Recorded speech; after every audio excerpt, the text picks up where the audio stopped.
Alright, so loads of people keep asking me to do these little specific guides in specific areas of Mega Walls, and I just took a screenshot, whoops. I don't have time to do all these little guides, so I decided I'll do a general guide giving loads of tips and tricks that I have picked up over the years of Mega Walls that can hopefully help everyone who has asked me questions in the past together. So this guide's going to have loads of basic tips that we sort of learn at the start if you're a neo player. It will also have more advanced tips, and I think if you watch the whole thing, you will hopefully pick up something, maybe even something that you already know. You'll just reinforce your knowledge on that area of Mega Walls, and you will learn, and it will help you be a better player. Now, the first thing I'm going to start off with is the inventory. The inventory is quite an important thing, and everyone has their own setup that they prefer to use. However, it's really important that your hotbar is something that you become familiar with and you feel very comfortable with how you lay it out. Such as, I know that if I need to quickly pot, I just press 4 and my healing pot's there. Or I can switch between my bow and my sword quick enough for when someone's chasing me and I want to quickly turn around and bow, for example. So knowing your layout is really important, and having a consistent layout between all your classes that you go to every single game is really important, as well as preparing for a long deathmatch. Setting your inventory up so it's sustainable by having singular items, such as if this steak represents my food, it means that as I'm running around and killing people, I am picking up more food. And same with my blocks. You can see how I've got 9 slots for blocks, even though some are just singular. Now, this wouldn't actually be steak in a real game. This would be like fish, chicken, bread, and stuff. So there's a distribution of every. Whoa. Distribution of all the types of food that you can pick up as you're running around and killing people.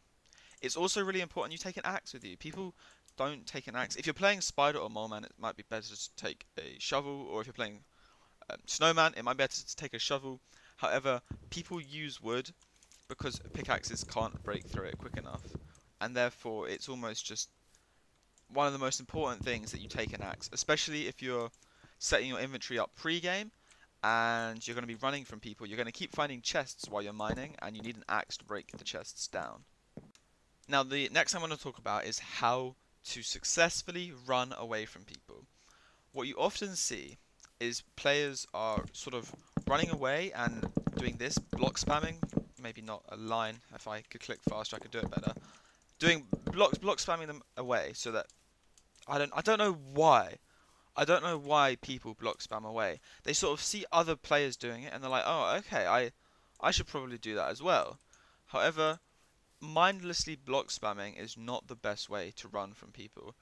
In fact, the only occasion where you should literally click as fast as you can to block spam is if an Enderman has teleported to you, or a Shaman stroke Herobrine have speed on you.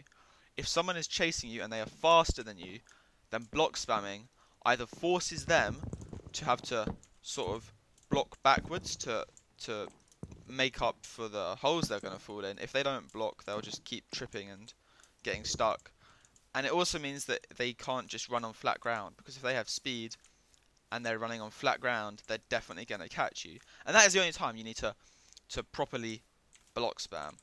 However, other than that, it's a lot better you take your time when you're running. It's really important you aim your cursor so that you don't actually miss a jump, and that you look up as much as you can so that you don't run into a dead end or anything like that, if that makes sense. Because as soon as you're just looking at the floor blocking, you suddenly get really lost, and then you're in a corner and people will kill you. So keeping your head up and just being really accurate with your block spam or block placement so that you can keep a nice flow as you're running is the best way to run above ground. As for trying to escape below ground, it's really good to have a tunnel prepared. This tunnel doesn't have to be deep. You can literally just punch out a few blocks so that you have enough that if someone does chase you, you can just run and block it off. That is as deep as it needs to be, because from here I can keep digging away, and depending on what class I am, people probably won't follow. But having a nice long tunnel prepared that is neatly marked out so you know where to find it in the future is also very efficient. Now, when you actually need to use the tunnel, one of the best things to do is to block off either the top or the bottom. I prefer the bottom. Um, there we go. And now if someone tries to come down, they actually can't run down. However, it's still open for me to bow spam them if I need to. And as they slowly start to break down, I need to start backing up and blocking off the bottom initially, so that if they're over there, for example, I can bow them and sort of annoy them while they're trying to mine, whilst also getting my ability ready to fight. And then as soon as they start getting closer, I can block it off and repeat by blocking the bottom off, so that as soon as they've broken through that, I can go back to spamming. And it's also important to sometimes break out to the sides and place some wood, especially if you have wood. If you don't have wood, don't do it, but blocking off different approaches people will take so that it will slow anyone down, because people won't always chase you down the tunnel that you have made for them. They will try and break in from behind you or something, which is why you need to check your compass. And even if you have a big tunnel, I see someone's breaking in over there, I can block that off as well and start digging away in a different direction. Now, knowing when to drink your pots is actually something that's really hard to judge. A lot of people find it hard to know when to drink pots, and it does depend on the situation you're in, and there's so many times that either you will die without drinking a pot, or that you will drink a pot without needing to. And some ways to stop doing that more often is if you are completely stuck. So if I was here, for example, and I know that this wall is one thick, even though there's multiple enemies cornering me, if I'm, as soon as I drop to about half health, even though I know I can quickly break out and run, it's just safer at that half health threshold to start drinking my pot, and it will give either, it might not save you, but it will give your teammates longer to come and save you, and it might give you the time you need to actually break out and start running again. So about half health is when you should drink your pots if you are stuck, completely stuck. And that does depend on your class as well. Like with Herobrine, sometimes drinking your pots simply isn't enough to help you win a fight. But it might just keep you alive long enough for someone to come and save you. If you're above ground and you have space to run, it's really good to bow people to get them away from you. It depends how many people are chasing. If there's like 4 people chasing you, don't drink a pot. Do not stop to drink a pot. Just keep on running and only drink a pot as soon as you get stuck. If you're in clear space to run, as soon as I drink a pot, people catch up with me, and that is not what we want. But if there's nowhere to run and we're still in open ground, bowing people away from you to give you a bit more space, and then start drinking your pot. And if you're in like a team fight and you start drinking a pot, don't like drink it whilst looking down at the ground and sort of like panicking and stuff. Be looking around and see who's around you while you're drinking, because it might actually turn out that you start drinking it and you no longer need to drink it because they either get scared away by you drinking your pot, or they just simply lost interest in you and you didn't realise. Because if I'm running away and I panic and start drinking my pot and I turn around, they might actually be gone. And one final thing about drinking a pot underground, it depends what class you are, but if you're like a zombie or something, and you're blocked off underground in a hole, and someone's digging on you, and they hear you start drinking your pot, just the sound of you drinking your pot might actually be enough to scare them away. So that's something to keep in mind, because if they think that you have 10 hearts more than you actually do, they're not going to want to fight you, especially if you're a zombie. Now, another thing I want to talk about is teammates. I'm actually really bad myself at sticking with teammates, so maybe I'm not the best to talk about this. But a good team is what will win a game. A team that sticks together is a lot more threatening than a team of 20 players who are all spread apart doing their own thing. And there's never really a good reason why you should split from your team. If if you see someone on like half health who's solo and you might be able to pick them off, still stay with your team. Even though you can kill them, the later punishments might be a lot worse than that one kill was worth.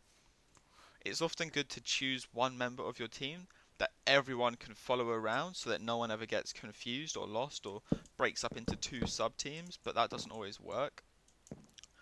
And whilst I say that teammates are the most important thing in winning a game, it's sometimes true that teammates are actually going to be the reason you die. And if you see teammates going into a situation that you seriously don't think you can win, there is no obligation to follow them into that situation. Even if you are getting attacked for, if people are messaging you saying, "Oh, you should have done this, you should have," don't. They're just mad that they died, okay? And ignore them because they'll get over it as soon as they join the next game. Um, like I was in a situation the other day where me and a Blaze were in a tunnel, and there was a zombie digging on us, and I knew that regardless of what the class was, I knew the Blaze because I was zombie myself. I knew the Blaze had bigger damage output, and I told him in chat it would be a good idea if he fights him first, just to get his ability off and stuff. But the zombie sort of jumped in, and the Blaze sort of didn't know what to do, and he shot the zombie a few times, and the zombie just broke through and killed him.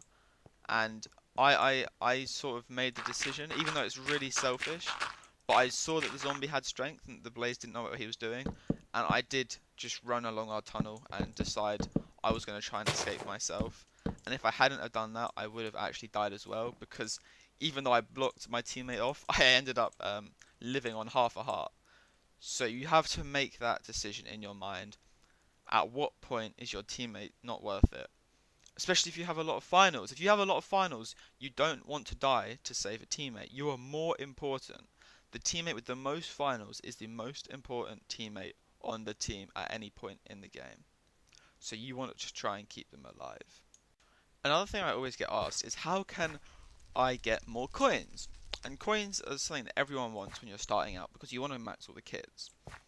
And the best thing to do to get coins, firstly, accept all your quests from the quest master if you've never seen him before, and complete these quests every day. That will give you a really nice bonus amount of coins, especially if you do the Mythic Favor quest, because actually selling Mythic Favor, it sells for 3k each, and that's an extra 3k coins every single day if you choose to sell it.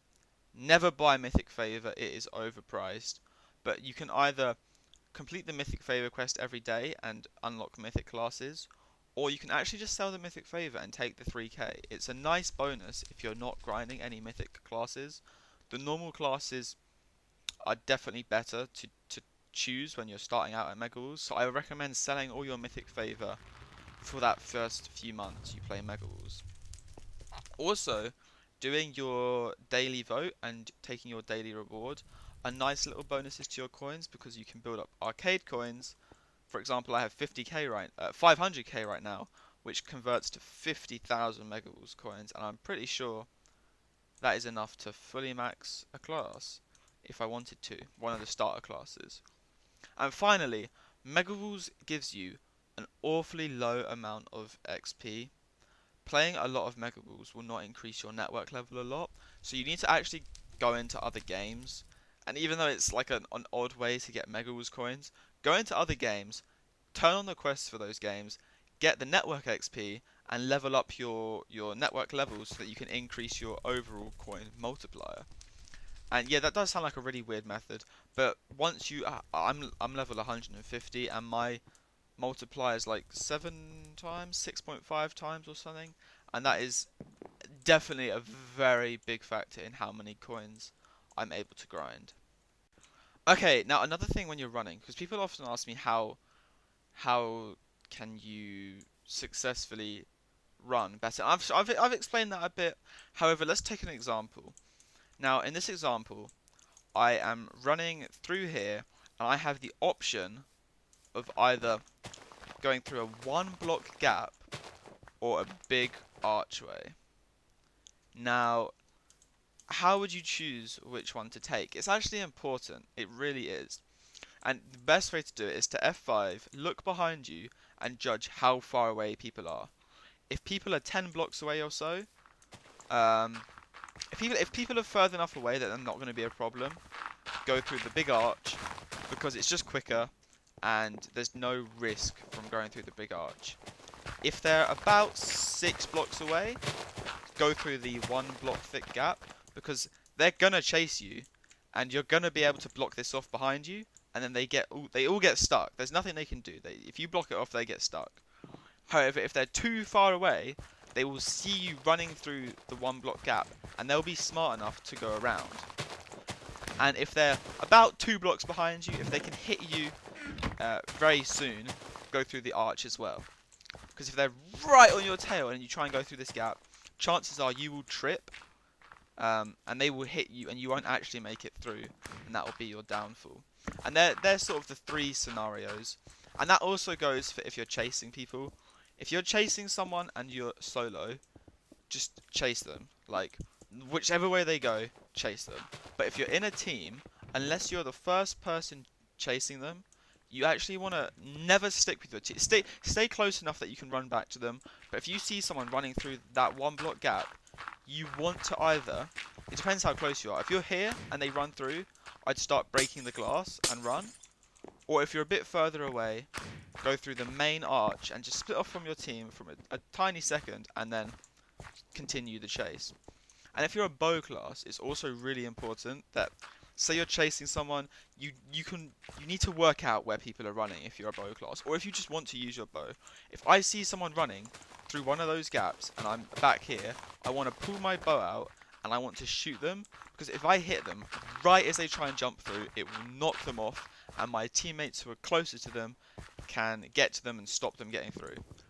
And finally, if we have someone in this corner, even though it's pretty much guaranteed we're going to kill them, whilst your team are smacking them up, what you want to do is you want to get your blocks and you want to block off all their exits, and maybe even sort of, I can't show you without blocks, but build like a little box around them so that if your team mess up and they sort of let them out the corner, they still can't run away. Now, if you are new and you're just starting out to Mega Balls, it's really important you get on at the weekends, because at the weekends there is Mythic Hour, which happens like every 3 hours or something. It's really common.